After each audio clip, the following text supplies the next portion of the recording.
Member of the All Souls UU Forum, welcome. This morning we're very honored to have Mayor Sly James come and deliver his annual State of the City address. The mayor is in his final year of his term, his second term as mayor of Kansas City, and we're again very pleased to have him set out the highlights of the year and his vision for the future of Kansas City. Please welcome Mayor Sly James.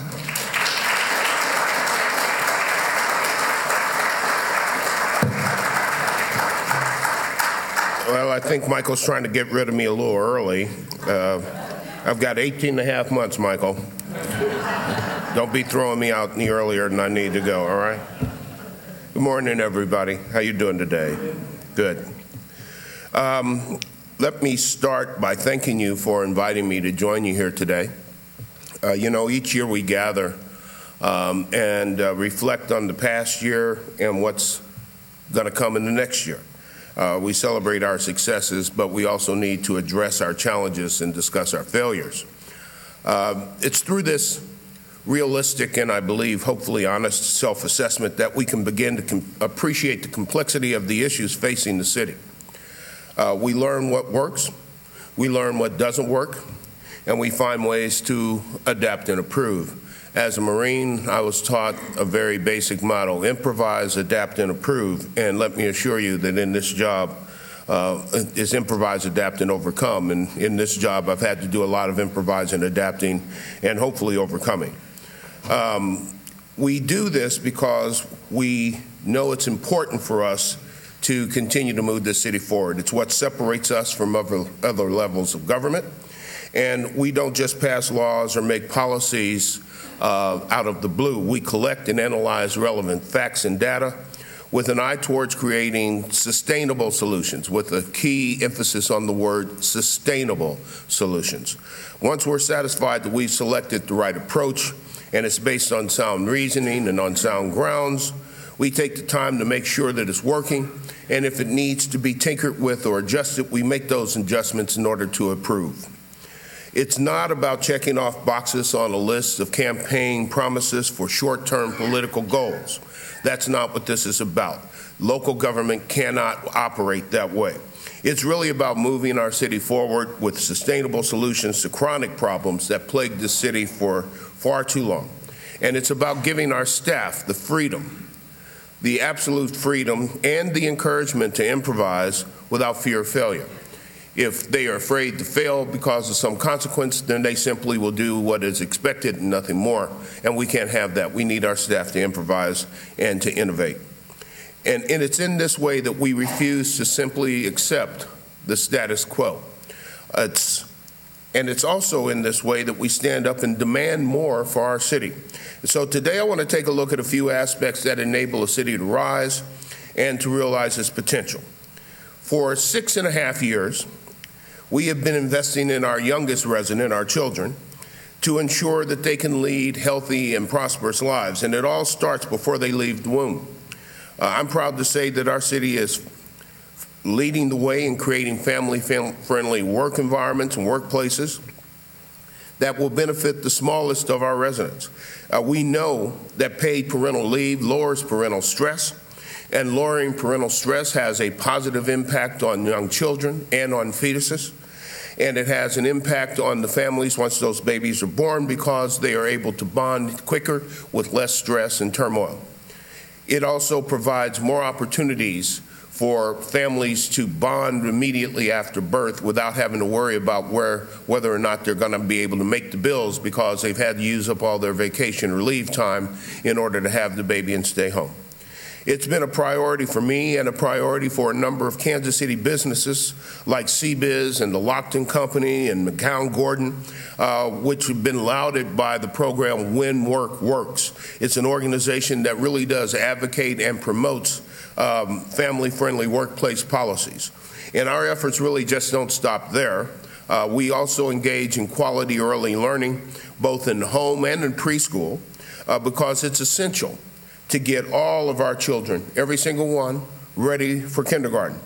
Through the initiative I started in 2011, Turn the Page KC, we have highlighted campaigns like Talk, Read, and Play with Your Child Every Day. a situation that is necessary in order for parents to be educated about the need to talk and read and play with their children every day, to eliminate and close a 30 million word gap.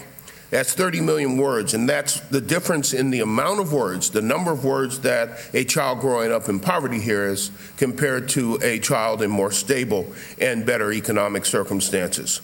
And that's in the first 3 years of life. So if you can imagine what those 30 million words mean going forward, vocabulary, socialization, kindergarten readiness, all of those things wrapped up in those first 3 years of life.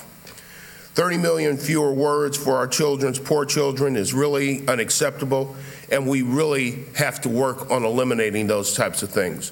It should be no surprise to anybody that things don't just start when you're 18, 19, 20. They start before you're born. They start with the family environment. They start with the home.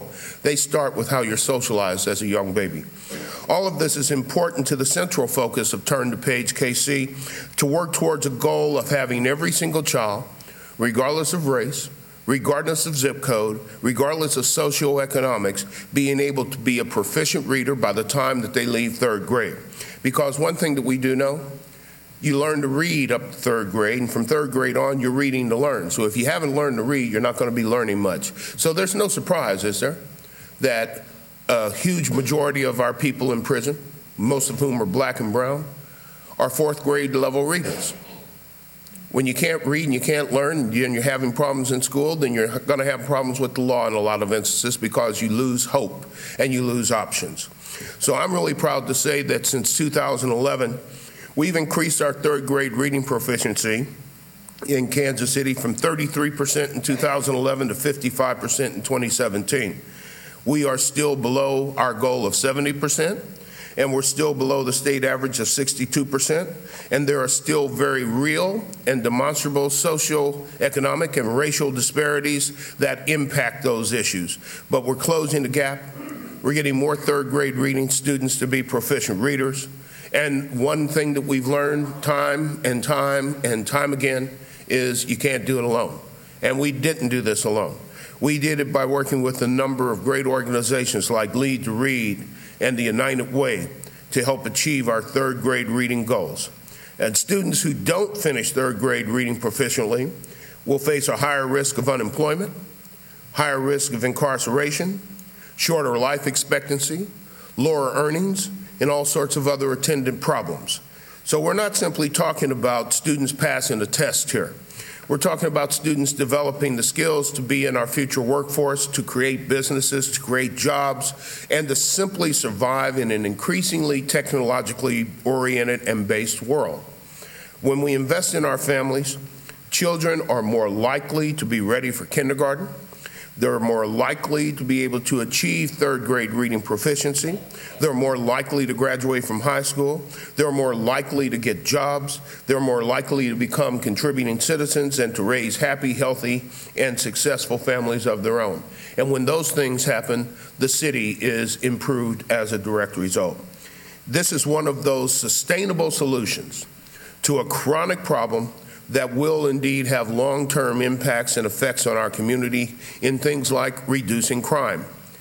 So I need to tell you that we had 217, in 2017, we had 149 people murdered in Kansas City, 149. That number makes me angry. It should make everybody angry. And I can tell you, last night when I got home at 12:58, I got a call from the chief of police, my second of the day. The first one was about a shooting of a young woman out south. This call was the worst call that we've had in a long time. People driving in cars, driving down the street, shooting at each other, and killing a 5-year-old. Now, I can tell you, I don't think many of us get those calls, but I do. I had 2 yesterday, and I'll have more going forward. And I had a bunch last year. And the chief and I were talking, and we both said, what the hell do we do about this? How do we stop people from driving in cars, shooting guns at each other? It's not about the number of police. Unless you put a cop in every car, you ain't going to stop that. The earlier incident was inside an apartment, 2 or 3 people and guns. Then somebody got shot in the face. How do you stop that? Can't put a cop in every apartment. This is something that this entire community has to take on. I get to visit murder scenes after murder scenes.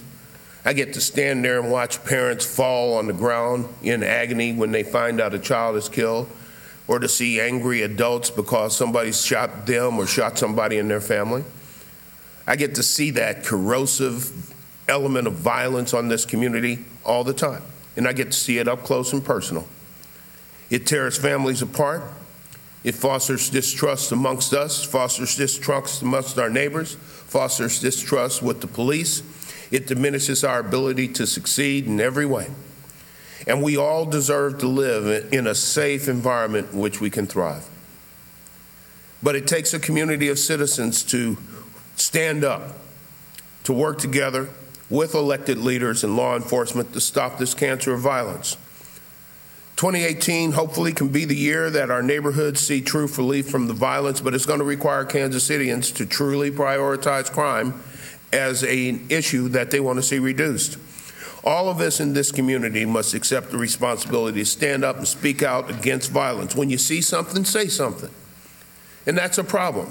I don't care how many police we have, they can't be everywhere. And when people know what's going on, when they know who did it, and they don't say, then let me just say this. They need to stop calling me and asking me what I'm going to do about it.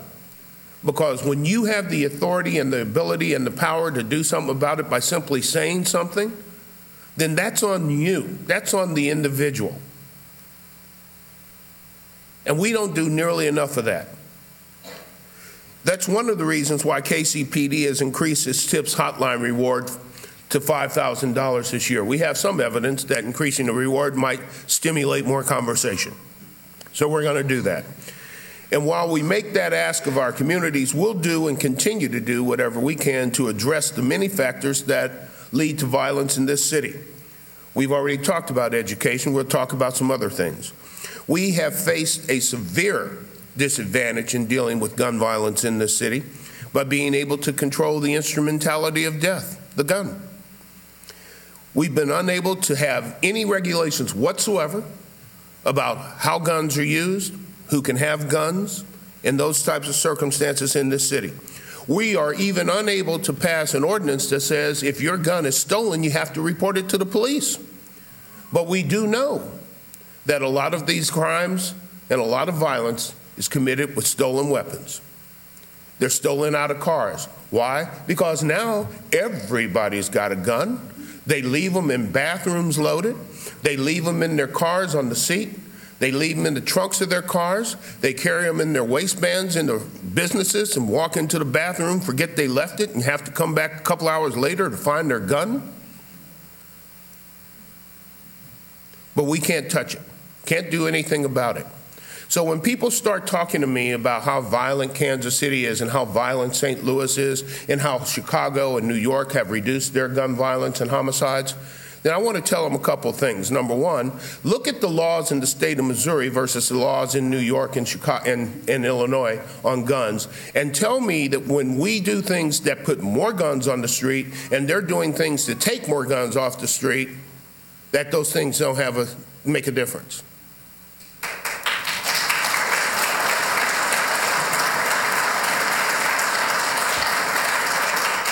So we're focusing on some data-driven strategies and trying to provide some comprehensive social services in order to address this issue on different levels. Through the continued collaboration of multiple agencies with KC Nova, Kansas City No Violence Committee, we have continued to employ a focused deterrence strategy that is related and focused on group-related crime, and we use multiple tactics to get that. We've utilized that data and shared that data and analysis tool with our partners, and we use it to target Kansas City's most violent, most dangerous actors. And that has actually resulted in a decrease in group-related crimes. the things that you might call gangs has actually decreased in terms of the violence. What we see now are these runoff things, people shooting in cars driving by each other, people playing with guns in apartments, a father and a son having an argument over a football game after having a little bit too much alcohol and somebody gets shot. Somebody's messing around with somebody else's wife or girlfriend and somebody gets shot. Some kid thinks his girlfriend's been disrespected on Twitter or Facebook, or some woman thinks her son or boyfriend has been disrespected on Facebook or Twitter, and they go shoot somebody. It's not normal activity, and it's not all gang activity. We're focused on that. It's the other stuff, the domestic violence. Those are the things that are driving some of these numbers. We've had a decrease in group-related violence since NOVA began in 2013, but it's not enough. What we're also trying to do is trying to give people a path out of crime. And right now we have KC NOVA advocates working for their clients of about 100 people who want to better themselves and contribute to this community in a positive way. We offer them access to job training, mental health support, substance abuse support. If they need a driver's license, we try to help them get it. If they need a place to live, try to help them get it. They need a social security card, try to help them get it. Try to be a concierge and open doors for them to get those things that they need so there's no more excuses. And then we try and help them get started on their feet. And so far, we've had some great success with doing that. We're also working preventatively. The KC NOVA's Teens in Transition program, led by my office and the Jackson County Prosecutor, Gene Peters Baker, every year we bring 40 at-risk youths into the arts tech community where they spend the summers learning conflict resolution skills. They undergo job training. They attend art therapy. They are paid minimum wage to show up. They are required to be on time and to be present in the moment. And I can tell you, I go at the beginning and I greet the kids when they're standing there, and they all have their arms crossed like, I don't want to be here. I don't want to do anything with you guys. I don't trust you. And at the end, you see they're having fun with the officers. They've learned to work together. They've created art together. They create friends together. And as a direct result of that program, we have information and some data that leads us to indicate that they have 66% fewer negative contacts with police than before they came. So we know the program is working. It's working to the extent that we're now trying to expand it into the south part of the city, and we're trying to expand some of the versions year-round in schools. In a similar vein, KCPD has secured funding to embed a social worker in every patrol station. It started to rely more on collecting and analyzing data. We place a greater emphasis on increasing the diversity in the police force. I had a conversation yesterday with some folks, and we were talking about the residency rule in Kansas City, where fire, police, city workers are required to live in the city if they're going to work for the city or the police department or the fire department. A lot of controversy, a lot of people in those positions would rather live elsewhere. And I have one very basic rule. If you can't live in the city that you're policing, then you shouldn't be policing in the city that you live. I don't want people running around this city carrying guns, policing people, but don't really like the city enough to actually live there themselves. That's called Ferguson, and we're not having that.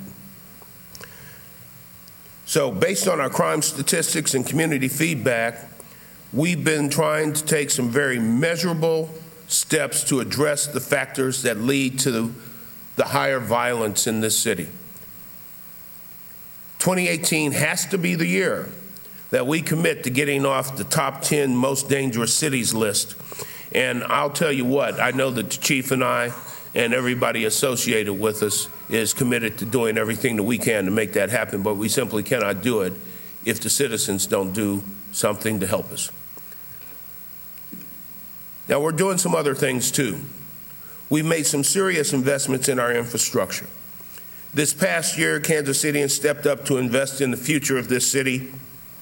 And in April, Kansas City voters approved the largest infrastructure package in the history of this city, with $800 million of general obligation bonds over a 20-year period, and the GO bond issue, as we referred to it then. What we approved was $600 million for roads, streets, and bridges and sidewalks, $150 million for flood control, which leveraged $535 million in federal funds, $50 million for buildings and for ADA compliance and an animal shelter. And by the end of this month, we have already started to make some serious headway on over 20 of the projects on a very long list of infrastructure needs, including Turkey Creek Flood Control Project, which will prevent catastrophic flooding along Southwest Boulevard, which I'm very happy about, which we had done it before. That's where my daughter, thinking that she could drive a Nissan through standing water, found out that that water was up to the doors of her car, had to climb out the roof. The good news is she wasn't hurt. Bad news is the car was destroyed. And then the good news is the insurance company paid her and she went out and got a Jeep. So these projects repair our infrastructure, something that we definitely need.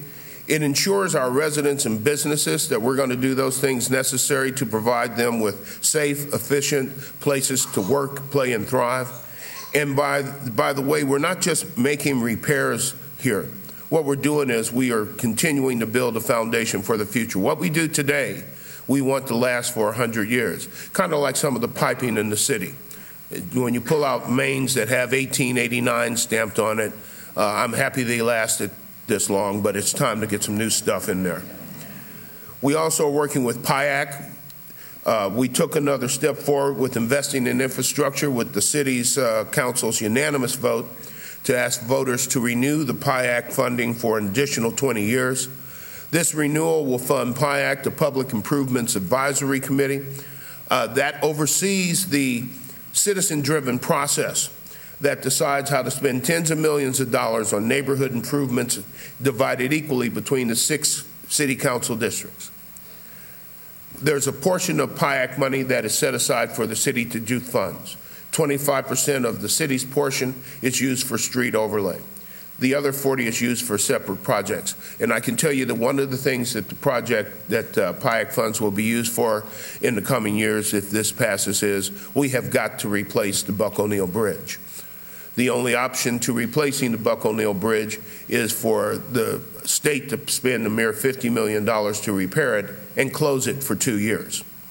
We can't have that bridge closed for 2 years. 44,000 cars travel over that bridge every day. It is the main artery into downtown Kansas City. Closing it for 2 years would not only be disastrous in terms of productivity in the downtown region, it would also stress the other areas of the other bridges getting into downtown Kansas City. So traffic would be disadvantaged and a lot of things would change. So we have to raise $200 million. State will come up with $100. We have to come up with another $100. The communities surrounding Kansas City have been very good about helping. They understand the value because it's important to them as well. And they're foregoing funds that they could normally get through the MARC process from the federal government to the tune of $40 million. And the PIAC funds will help us raise another $60 over a period of 5 years to replace that bridge. And that's a tough sell in some ways, but it's absolutely essential. It's critical to the city's future to use the PIAC funds because it will enable us to maintain what we're building through the GO bonds. The GO bonds will be to fix things and to do things, and the PIAC funds will be used to maintain those things so that we don't find ourselves in another 25 or 30 years $6 billion behind in infrastructure investment. So I'm looking forward to seeing you all on the campaign trail, and I'm pretty sure that you'll all be excited to see yet another mailer with this face on it. Won't be too many more. You might want to frame that one or do something else with it. I don't know how you feel about it. One of our biggest projects, of course, is the KCI single terminal project. Now, that's been a fun thing.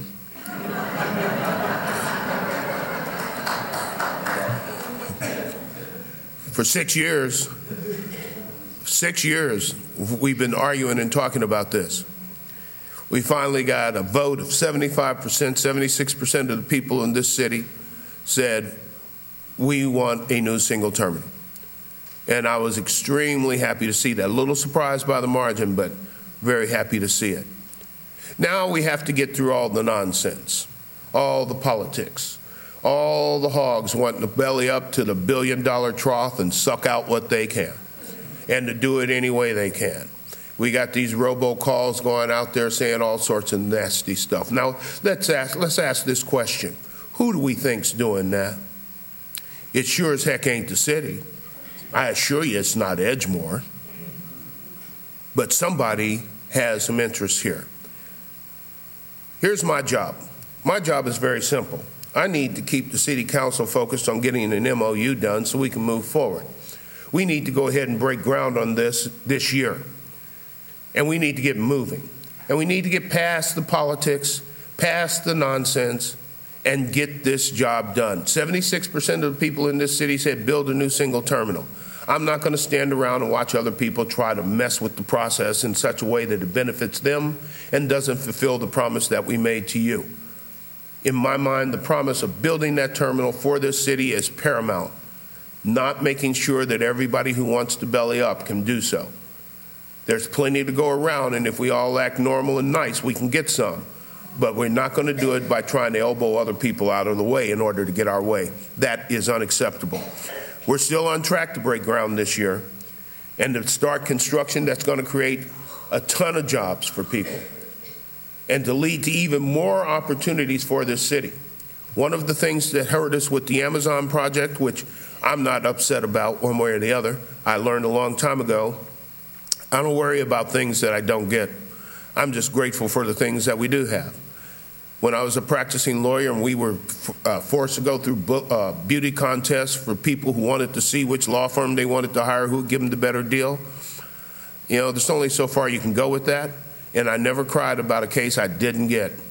And I'm not going to cry about Amazon not coming here because that's a double-edged sword. But we found out some things. One of the things we found out was they weren't doing that with our airport in its current condition. We knew that. We need a university that's in the middle of the city, a big research university like the other cities that they did select have. We need mass transportation improvements in public transit. And we need more tech people here. We need to create more tech opportunities and better job opportunities. And it certainly didn't help us to have some of the other things going on. We've already started to see some of the fruits of our efforts with Iceland Air coming here. It's interesting because the people at the airport on the aviation department have been trying to reach out to Iceland Air and others for a year or two, trying to get them to come here. Nope, nope, nope, ain't doing it, no way, no how. Iceland Air called them the day after the election and said, hey, what do we need to do? So in addition to make it easier to go see the Northern Lights, which, and by the way, they would love to have everybody go see the Northern Lights. This flight is going to create a direct channel from Kansas City to Europe and make it much easier for our Kansas City businesses to do their business overseas and for international businesses to come to Kansas City. And just like this flight, our new terminal is going to help Kansas City and see more of the world, but I really want the world to see more of Kansas City. And speaking of great ways that you can see our city, you can't do much better than what our streetcar has done. Another battle. You know, some of the people who were dead set against the streetcar are now walking around telling people it was their idea from the start. That's all right. Don't care about who gets the credit, just care about getting the job done. Our continued commitment to infrastructure and the will of the people is exemplified in the streetcar success, which has surpassed not only our expectations, but is widely reputed to be the most successful streetcar operation in the country. Why shouldn't it be? It's continued to move people, spur economic development downtown. Imagine this, 3.2 million trips on the streetcar in less than 2 years. $2.2 billion in new development since December of 2011 for along the line between Union Station and the River Market area. 66% higher sales taxes collected in the TDD downtown than the previous 2 years. 66%. The rest of the city's up 16%. When you have 3.2 million people being able to hop off, walk in, have a drink, buy something, buy a map, do whatever they want to do and get back on at no cost, It stimulates investment. 80% of the businesses surveyed said that they are realizing higher profits, more demand. They've either increased the number of hours that they're open or hired more people. All of those are good things in my mind. We're not really done yet. We still have to do more. We are going to try to get this extended and get this success throughout the entire city. It's also important from an equity standpoint that we expand east and west. When you look at the city and you take slices of demographics north to south, you get the same demographics north to south until you start moving east to west. What we need to be doing is connecting east and west, because that's where we truly get the integration of people in the city and able to realize the diversity. One thing else about transportation is when we're talking about social and economic and racial equity, one of the very main pillars of creating that equitable environment is transportation. If you can't get around, you can't be around. And it's important that we make sure that people can get around. We also use the technology and data that we collect in our smart city programs to facilitate some of the things that we're doing. One of the programs that we use that we started is KCStat. It's a data-driven approach to improve city services, and it's enabled us to make informed decisions utilizing data mining and analysis. We spend taxpayer dollars and money more efficiently. We focus on the services people actually need based on the feedback they provide us in the citizen satisfaction survey. For example, in the case of the GO bond, we picked the things in that GO bond based on the top 5 or 6 things that the citizen satisfaction survey had said repeatedly over a number of years. This is what we want to see. Fix the roads, streets, bridges, and sidewalks. Voila. So we did. I'm tired of my house getting flooded. All right, we got that too. I'm disabled. I'm not able-bodied. I can't get into every place. We're addressing that. And for our lovers of dogs, we're building a new animal shelter. Sometimes I think it may look like the Taj Mahal by the time it's all done. I know I'm going to be moving after I'm out of office. I asked them to reserve a couple of kennels for us.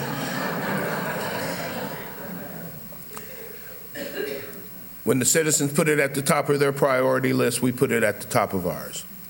We're also adding additional tools to that process through our Smart and Connected Cities initiative, and that utilizes data and technology to optimize operational efficiencies and manage city services and improve citizen engagement. The current footprint of our smart cities technology spans 54 blocks from the World War I Memorial to the River Market, and includes 328 Wi-Fi access points and 178 traffic sensors. It is the largest free contiguous Wi-Fi system in the country. This connected infrastructure, and you should never forget that digital connectivity is as important as concrete connectivity. The infrastructure of information is just as important as the infrastructure of movement, and we have to have both. This connected infrastructure allows us to collect real-time data that informs our decision-making and creates an interactive experience for our downtown residents and for visitors. And we're not going to, and we've also developed a pothole prediction algorithm, really cool. You can actually determine based on weather factors, road uses, amount of cars, trucks, etc., when the potholes are going to develop, and we can get out there and try and do something about it before they actually do, or as soon as they do, so that they don't get bigger. It allows us to be proactive. We have analytic and predictive analytics that allow us to have a very good idea about what water mains need to be replaced, so we can replace them before they blow up and tear up the street, and do it in a much more systematic way. All of those things save us money, create more efficiency, and utilize our labor in a better and more efficient manner. But we're not just stopping with this type of thing downtown. Like, again, we're trying to create equity across the entire city. We're in the process of deploying the same smart city technology along the Prospect Max line, which should be fully operational within about 2 years. It'll have the same kiosk, it'll have a Wi-Fi system, it'll have the traffic nodes and sensors, and we'll be connected. And then all of a sudden what we've done is we have actually gone east to west. And then we have the entire middle that is connected together. That's not a bad thing. We're also piloting the world's first connected vehicle fleet operation in partnership with Avis. They'll establish a fleet of 5,000 connected vehicles that will interact with our smart city infrastructure. So these cars will be smarter than us. They won't drive you, but they'll tell you where to go. If you're nice to them, they'll tell you a good place where to go. And our work in smart cities is driving visitors to Kansas City to see what we're doing and how we're doing it. Megan Barry, the mayor of Nashville, who actually grew up out in Overland Park, is a good friend, a great lady, and a good mayor down in Nashville. She was up here a few months ago to look at the streetcar system because they're trying to do that down in Nashville. We have other groups coming into town. We'll have 3 industry conferences in 2018 that will have at least 20,000 people here to learn about our city and how we do what we do. We are internationally recognized as one of the leading smart cities in the world, and we've received awards from Harvard, from the Edison Awards Foundation, American Public Works, and others. Bob Bennett travels as much as I do sometimes, picking up glass and awards and talking to people about what we do here. It goes to show that integrating existing tools with the new technology, it makes it possible for us to have some impact on the future of this city and where we're going and how we're going to get there. And yet, while we invite progress in some areas of the society, we still find ourselves struggling. This past year, the NAACP issued a travel advisory for Missouri, specifically for African Americans traveling throughout the state. I can't tell you how many calls and emails we got from people, and it was around the time of the eclipse. People calling the office, is it safe to come to Missouri? I heard you guys have problems in Missouri. What's being done about that? And I'm sitting here saying, no, wait a minute. First of all, the real problem started down in Jefferson City when they passed that legislation that makes it darn near impossible to sue successfully for discrimination. That certainly benefits companies. It certainly doesn't benefit people. And then it is true that African Americans in this state are 75% more likely to be stopped by the police than non-African Americans. Those things are true. We have to start dealing with the racial issues in this city in a real way, not in a strange way, in a real way. And I can tell you that we have to deal with those racial issues by simply asking you to do one thing right now. Turn around. Look in this room. Who's not here? Who's not here? When we recognize that people aren't here, and we recognize and understand that people should be here and that we need to work together, then we need to be intentional about making sure that everybody's at the table. It was the first travel advisory of any kind issued at a state, directed at a state like that. We get the benefit of being number one. It certainly wasn't a proud moment for the state, certainly not a proud moment for me, and it doesn't represent who this city is. Doesn't represent who we are.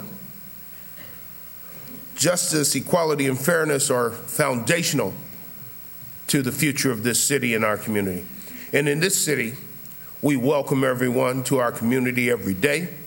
We do it regardless of color, religion, gender identity, sexual orientation, immigration status. None of that stuff matters. What matters is that you come in, you act right, you treat others right, you do your job, you pay your taxes, you take care of your family, you be good citizens. Can't ask much more than that.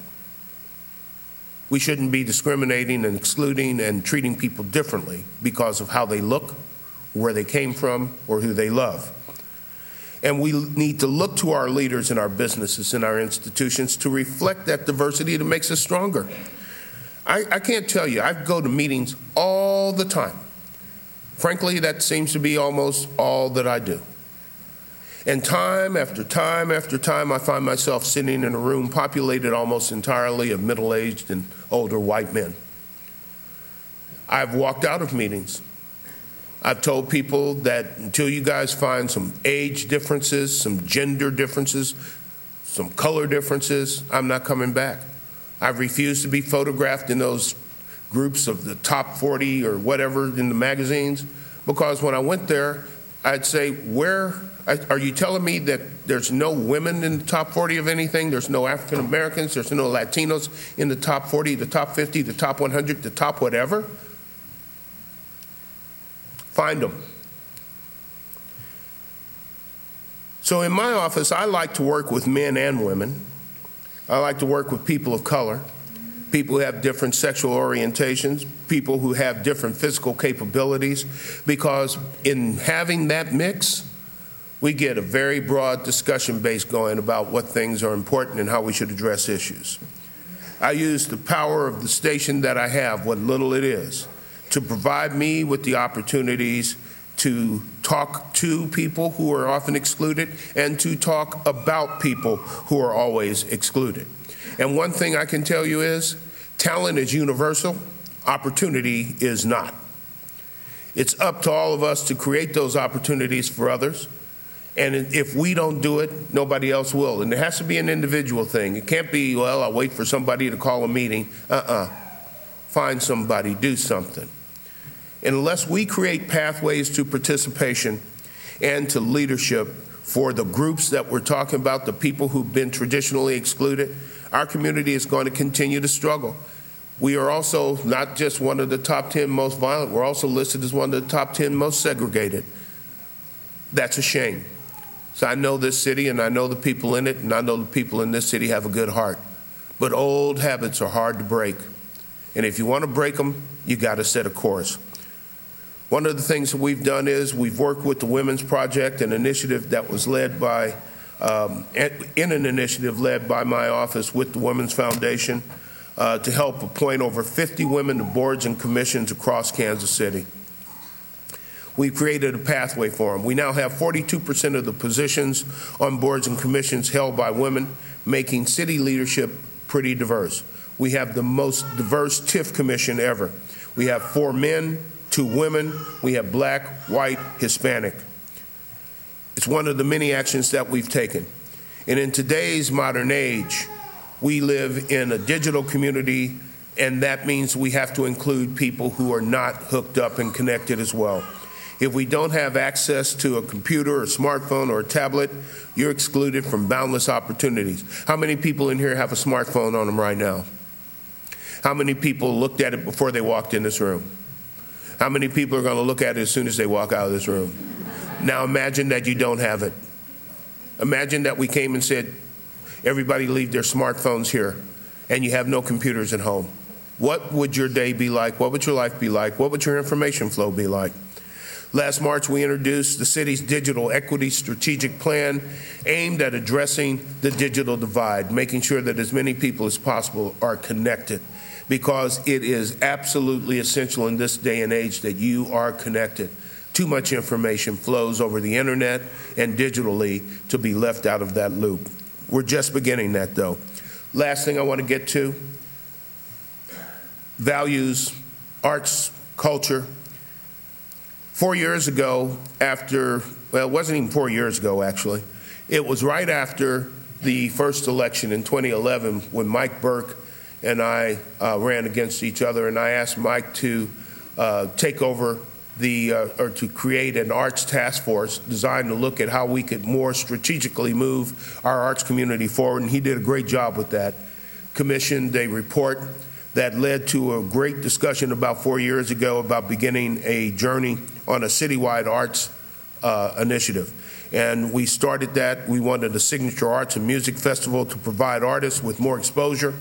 So this year we announced Open Spaces, a Kansas City Arts Experience, which will be a 60-day citywide visual and performance art festival. It will open in landscapes for artists. They'll have the ability to showcase their cutting-edge work at Arts Village, anchored in Swope Park, and at other locations across the entire city.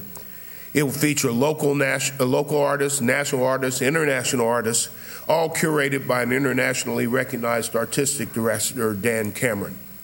And we know that the arts are big in this community. They have the power to capture the past, to challenge the present, and inspire our future. So we're going to take off on that and make it into something great. I have a whole bunch of other stuff here, but Michael has given me the warning. 4 minutes ago, he told me I had 2 minutes. One nice thing about being the mayor, though, you can kind of ignore stuff sometimes. But I do want to talk to you very briefly about developing a strong workforce. That's the strength. That's something that we have to do in this city if we're going to continue to compete for business. We've developed Launch Code, a local nonprofit that helps people whose jobs have become obsolete to learn how to code so that they can get back into the workforce. We have Tech Hire, a multi-sector effort to create pathways to well-paying technology jobs by expanding learning pathways for people and bringing hiring practices and focusing on inclusivity.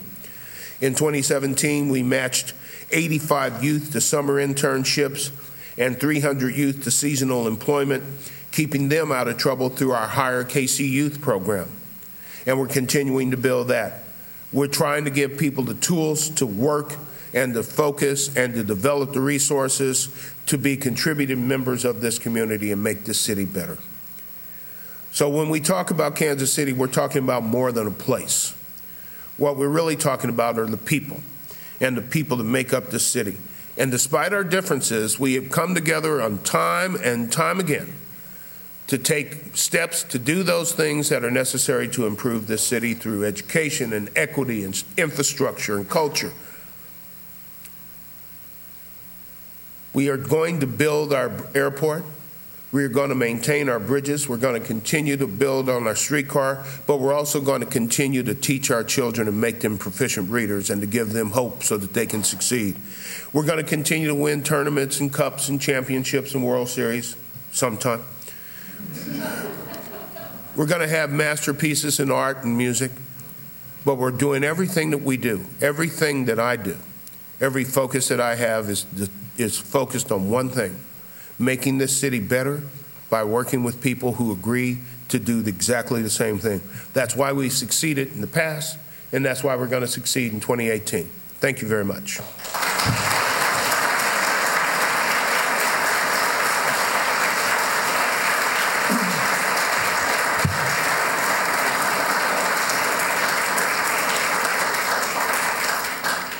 Thank you, Mayor. I'd like to ask the ushers to take the collection now, and this is your opportunity to ask the mayor questions. We have the mic set up here. Please line up behind the mic so the mayor will have an idea how many people want to ask questions. We have about a little less than 15 minutes. Please, no speeches, questions only, keep it brief, and I've asked the mayor to keep his responses equally brief so we can have as many people ask questions as possible. And I'd like to also announce before we start the questions that next Sunday the forum will feature Richard Mabion, who is the president of the Wyandotte County NAACP, who will talk about job creation and redevelopment. So first question. Since the federal government has seemingly turned away from climate issues, yes, could you talk a little bit about what Kansas City has done and is continuing to do in relation to responding to what part cities can contribute in Sure. a positive way? Sure. Michael told me that if there were a lot of people, I needed to be short, and if there weren't, I could be eloquent. And I told him it would probably be easier for me to be eloquent than short. But I was one of the original climate mayors with the U.S. Conference of Mayors. We have recommitted to the Paris Accords. We have committed to some other accords internally with U.S. Conference. On the city level, we continue to be very progressive with regards to use of alternative fuels, with regards to decreasing our electric footprint. We are the KCPL's largest customer, and we have taken steps with our lighting processes, et cetera, to reduce that footprint significantly. We have a city engaged energy system with private business and other governmental agencies to make sure that our buildings are efficient. We have improved our efficiency in City Hall, for example, by 97%, and we continue to do all of those things. We are fortunate to have a tremendous environmental office with Dennis Murphy in Kansas City, and he is one of the leaders. And Kansas City is recognized as one of those cities that is doing a lot in terms of trying to make sure that we reduce our footprint. Further, we will see more additions of natural gas vehicles, for example. We will also start to see more attempts to get people off the road in cars and into public transit, but we have to build the public transit before we can do it. Yes, ma'am. Thank you so much, Mayor, for being here today. By trade, I'm an economist, and I just wanted to give you an observation. When we were in the World Series, during that whole time frame, there were no killings in the city. Just a comment. Well, you take 800 people, which is about double the population of the city, and put them in one place. That's not bad. Not only didn't we see any killings, we only had 4 arrests during that entire time. So it can be done. But, unfortunately, we can't have a World Series parade every day. We'd like to. It would be pretty cool. But that can't be the only reason that we reduce crime. And that can't be the only time. Yes, ma'am. I have 2 questions for you. The first is that the last time I saw you speak, you vowed that Kansas City would remain a sanctuary city. Do you still stand by that? Actually, I've never vowed that Kansas City would remain a sanctuary city. What I've said is Kansas City will always welcome everybody. The use of the term sanctuary city is fraught with all sorts of political and legal issues with both the state of Missouri and with the federal government. So I've always believed that I don't care what you name it, because the name isn't important. What's important is how you treat people, and we're going to treat people just like those people in sanctuary cities do. Thank you. Sure. That was number 1. All right. My other question has to do with the river market and with the new free streetcar? Yes, thank you. Sorry. Yeah. They're going to start charging people to park at the city market. Okay. My worry about this is that many of the people who work downtown make very little money working there, but have to pay quite a bit in order to park there. A lot of the people taking the streetcar are taking it because they can now park at the city market for free and allow themselves to make more money working downtown. Is anything being done to help those people? Which people are we helping? The people who are currently using that area as a free parking zone and taking the streetcar to get to work. Well, the reason that they're charging for parking is because they're trying to discourage people from taking the free parking, because the people in the river market were upset that people were using the parking. So based on interacting with the parking authorities, et cetera, that's what they've come up with. We're never going to please everybody. But what people have done is they saw free parking, they parked their car there all day long, which inhibits the traffic and the business opportunities for the businesses in the river market, and they hop on the streetcar and do their thing. And that's cool. That's what we want them to do. But we can't have them doing that to the detriment of the businesses in the river market. And they were the ones that were complaining. So it wasn't something that we came up on. And in terms of what they make downtown, we don't have any control over that.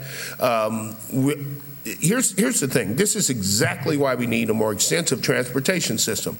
Because first mile, last mile is the problem in transportation. That first mile, getting from your home to transit. Geez, I just hope it's not the chief.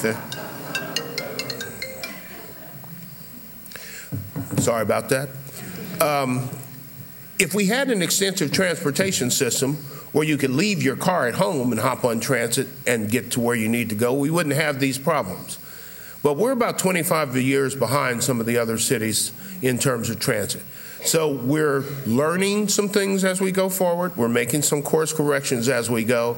But some of those things are a little bit painful for people, and I get it. But we just don't have the ability to get that first mile, last mile taken care of yet.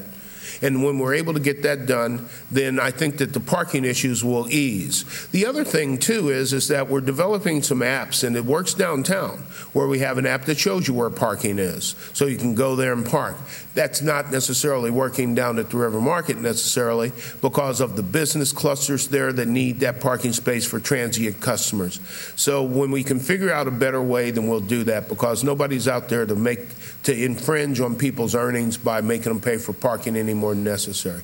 But another thing, too, go to Chicago, New York, L.A., park there. Bring your mortgage payment, because that's what it is.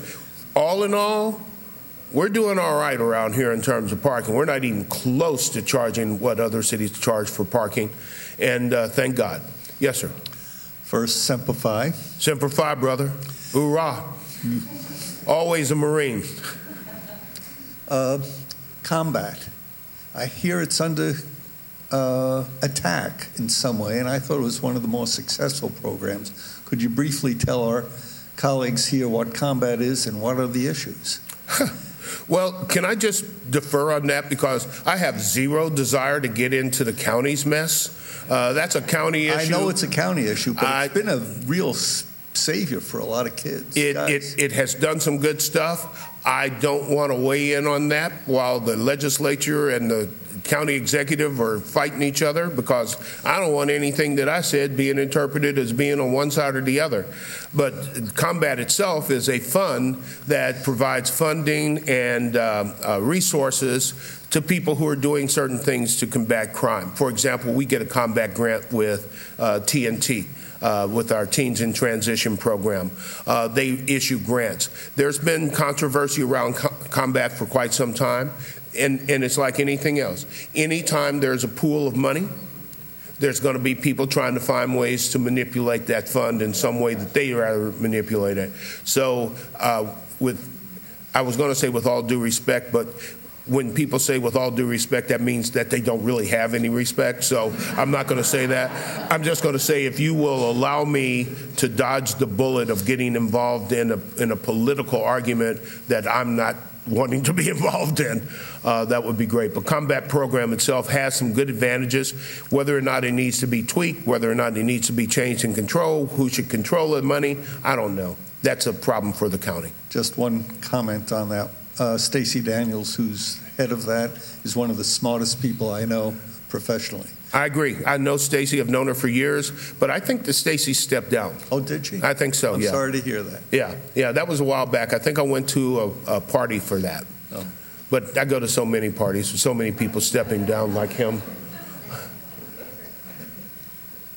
Was there an implication from an potential incoming company, corporation, that the research facilities at UMKC were somehow not measuring up?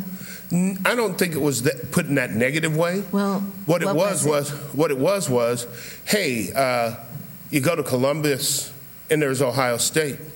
You go to Nashville and there's Vanderbilt.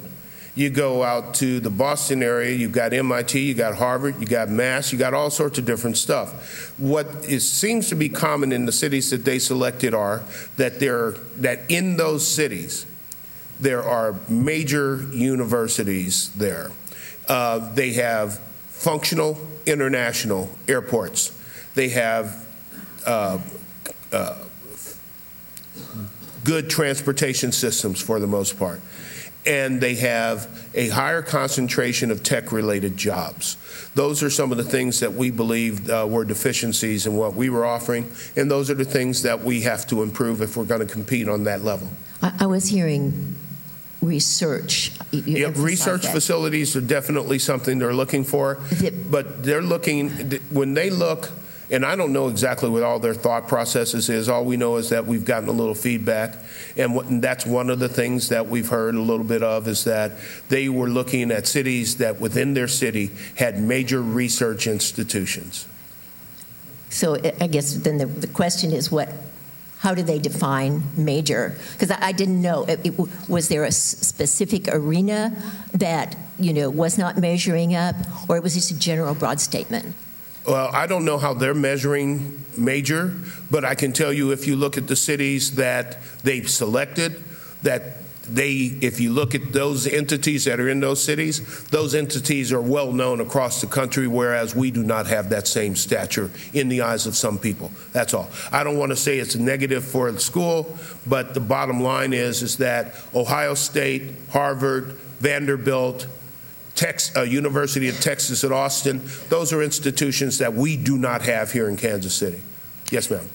While recognizing that things have to be paid for, nonetheless, it seems that in Kansas City, there's a tendency to default to a special tax, an increase in the sales tax for a particular geographic area, or a few years ago there was a proposal for a sales tax increase for medical research, translational medical research at 3 institutions, and there are other a patchwork, if you will, of taxes. You know, if you go to the plaza to eat, you're going to pay a little bit more because there's a tax related to that.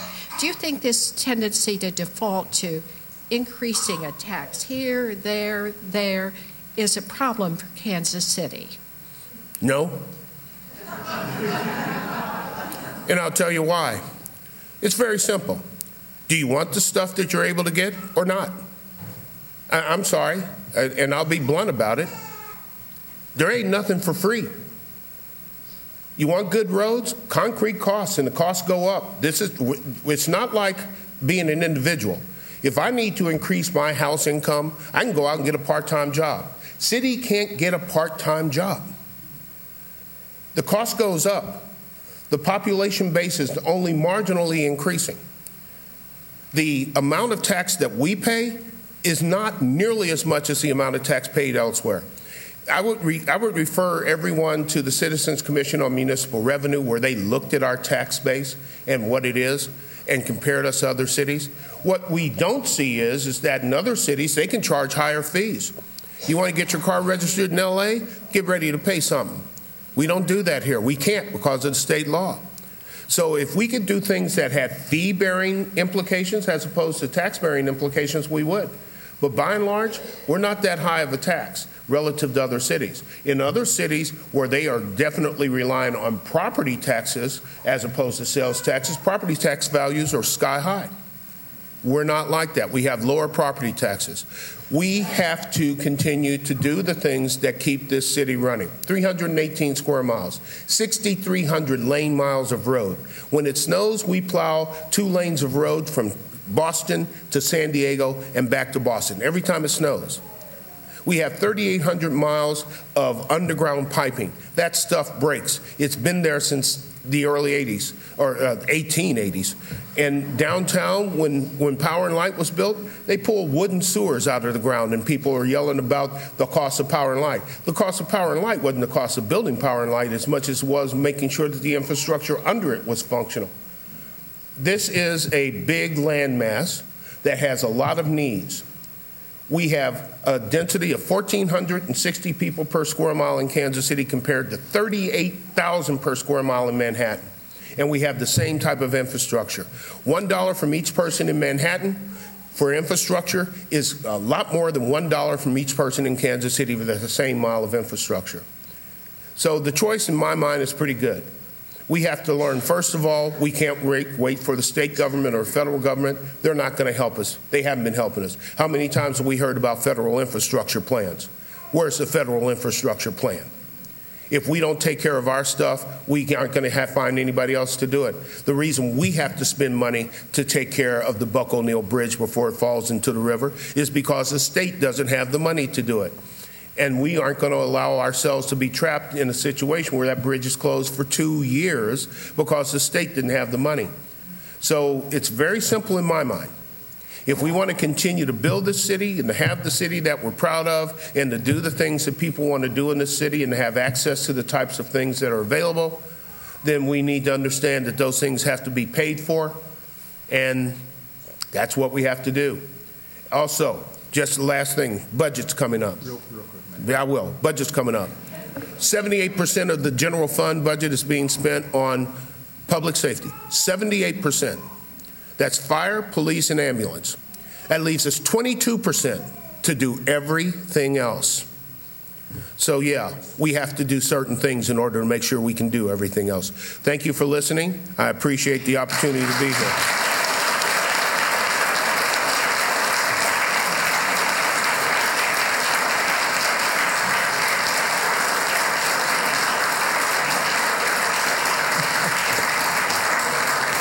Thank you, Mayor. We have our UU All Souls Forum mug to give you as a thank you gift. Thank you. Appreciate it. And again, please thank the mayor for joining us. Thank you. Thank you. We'll see you next week.